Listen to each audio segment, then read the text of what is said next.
Sous les projecteurs étincelants des scènes mondiales, Julio Iglesias fut autrefois la voix qui envoûtait des cœurs par millions, un symbole de passion et d'élégance latine qui traversa les océans.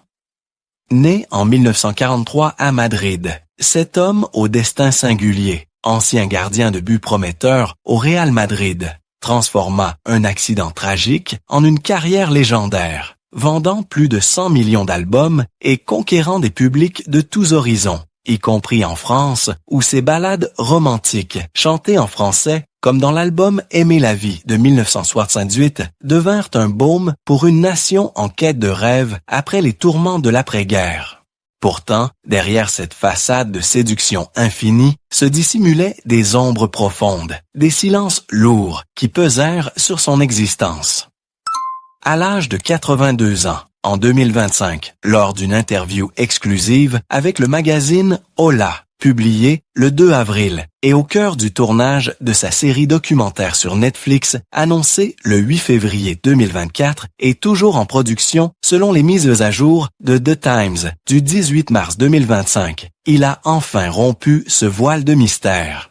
Il a révélé publiquement 3 éléments qu'il n'a jamais pardonnés. L'accident de voiture du 22 septembre 1963 qui vola sa jeunesse sportive. Les pressions incessantes des producteurs qui modelèrent sa vie comme un produit et les rumeurs médiatiques persistantes sur sa santé, comme celle démentie en avril 2025 où il affirmait avec force que son état était très positif grâce à une prudence accrue. Comment une icône qui incarna l'amour et la résilience a-t-elle pu porter si longtemps ses blessures invisibles? Qui a transformé son talent en une cage dorée, lui dérobant la quiétude d'une vie normale? Quels secrets enfouis dans les coulisses de la gloire l'ont conduit, à l'aube de ses 82 ans, à cette confession libératrice? Ces questions nous plongent au cœur d'un parcours contrasté, où la lumière des applaudissements masque souvent les ténèbres intimes. Dans le contexte d'une industrie du divertissement impitoyable, Julio Iglesias émerge comme un symbole, celui d'un artiste qui, malgré les honneurs, affronta l'exploitation et la solitude.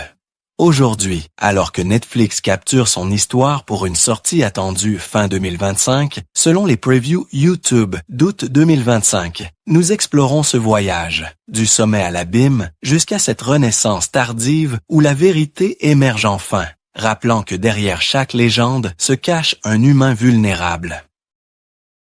L'ascension de Julio Iglesias vers les sommets de la célébrité fut un récit d'une beauté épique, où un jeune homme, brisé par le destin, se réinventa en une icône culturelle indéfectible.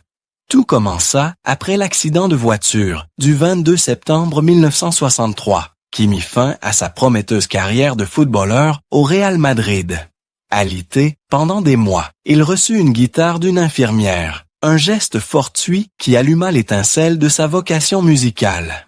Ses débuts modestes en Espagne, avec des apparitions à la radio et des concours locaux, culminèrent en 1968 lorsqu'il représenta son pays au concours Eurovision avec La vida sigue igual, une chanson qui propulsa son nom sur la scène européenne selon les archives de l'événement.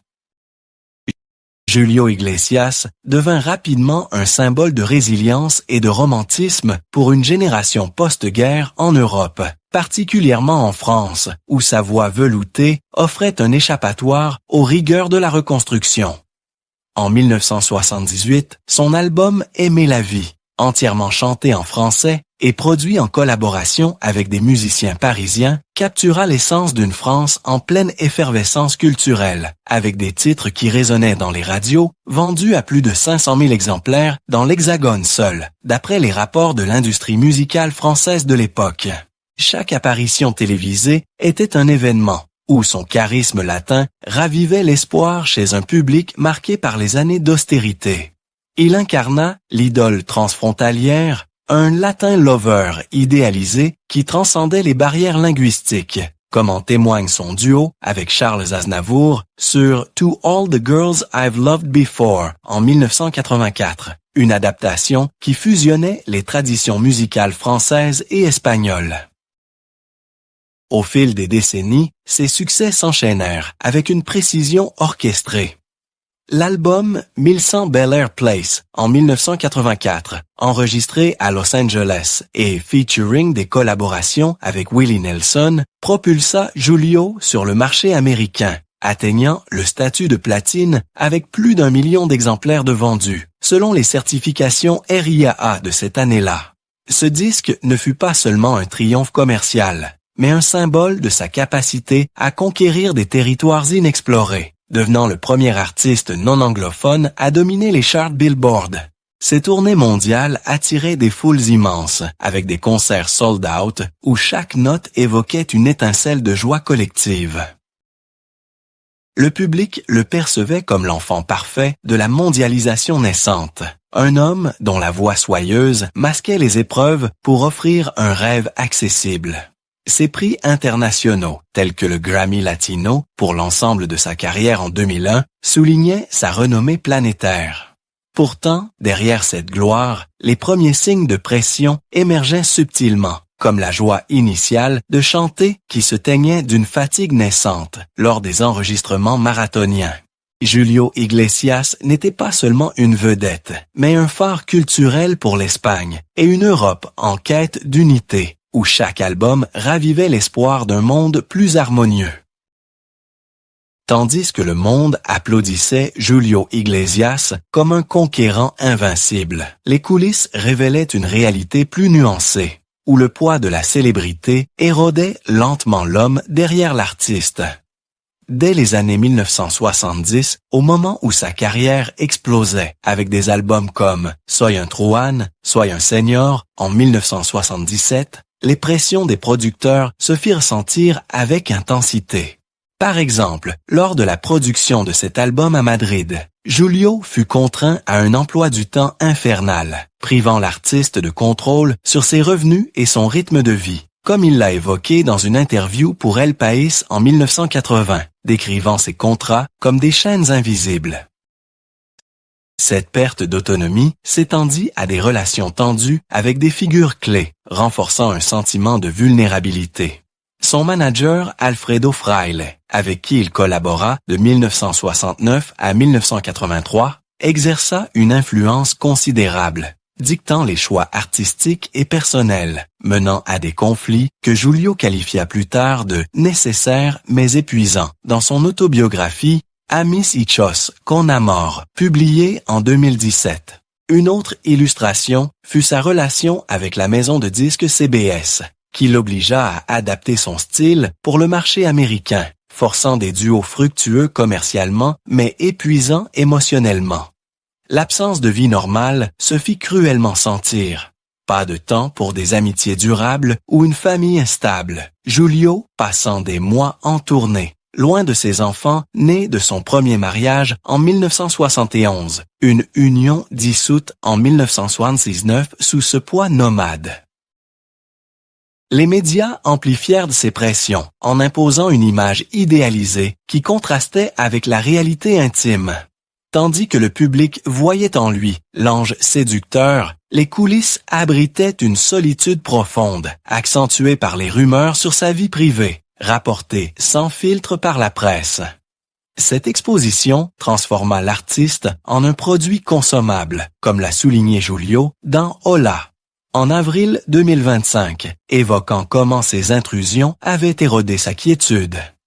Ni l'industrie, ni la famille ne purent offrir un rempart suffisant, instillant un sentiment de trahison diffuse. Enfin, les défis physiques de l'accident de 1963 ajoutèrent une vulnérabilité, avec des douleurs chroniques au dos représentant une usure progressive, selon Marca, en mars 2025, bien que Julio maintienne une attitude résiliente, affirmant en avril 2025 que son état restait positif. Ce contraste entre glamour public et réalité contrôlée soulignait la fragilité, où chaque sourire masquait les sacrifices, rappelant que la gloire porte en elle les graines d'une ombre persistante. Au zénith de sa gloire, Julio Iglesias semblait intouchable, mais une série d'événements personnels ébranla cette façade, révélant la fragilité de la célébrité.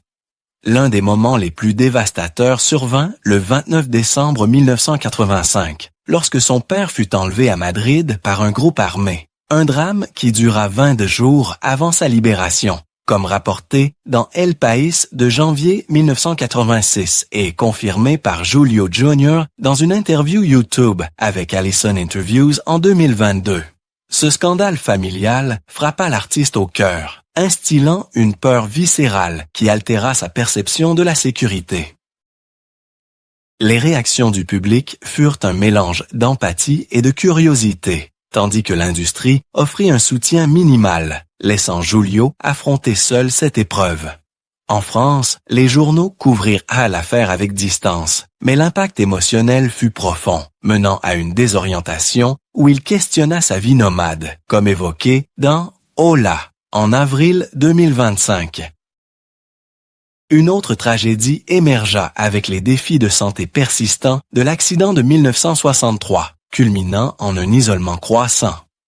En 2019, la bataille judiciaire autour de la paternité de Javier Santos, confirmée par un tribunal espagnol en juillet 2019 et renforcée en 2021 selon Hola, ajouta un scandale intime, exposant sa vie privée aux tabloïds.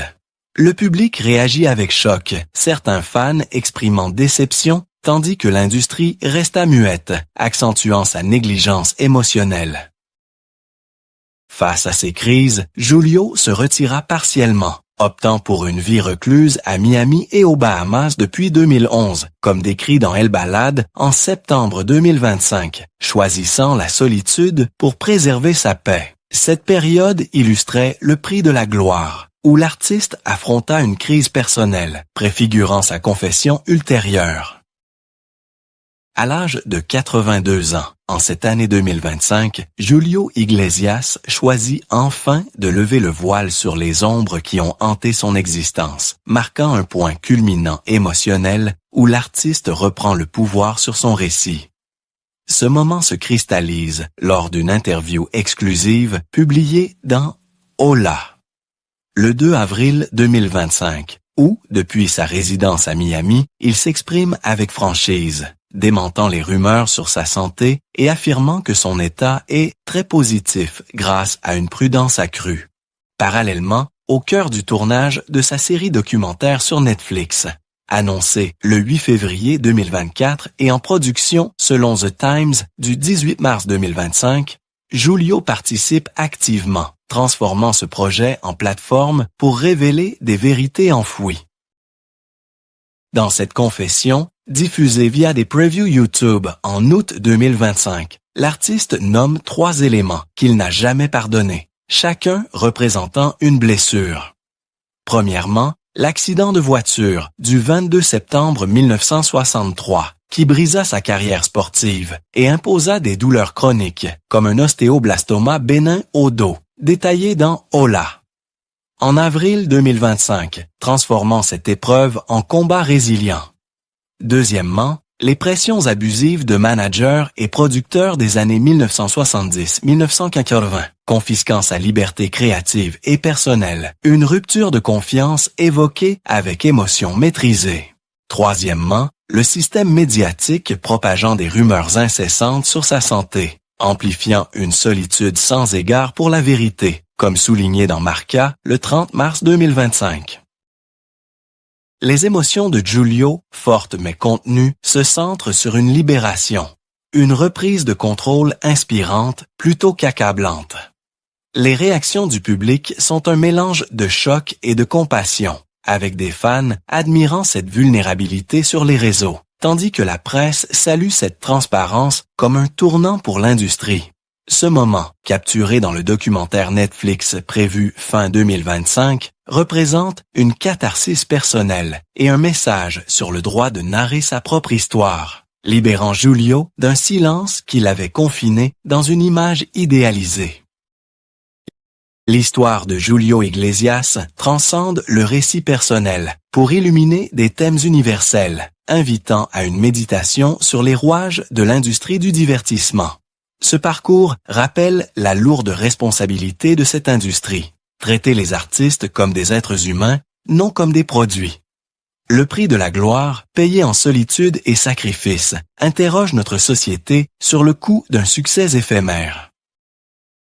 Et si l'industrie avait protégé ses talents, les considérant comme des créateurs plutôt que des marchandises? Sommes-nous prêts à écouter les voix qui se brisent en silence avant que les ombres ne les engloutissent? Que serait devenu un artiste comme Giulio sans cette résilience, transformant la douleur en mélodie après son accident de 1963, selon Hola, d'avril 2025.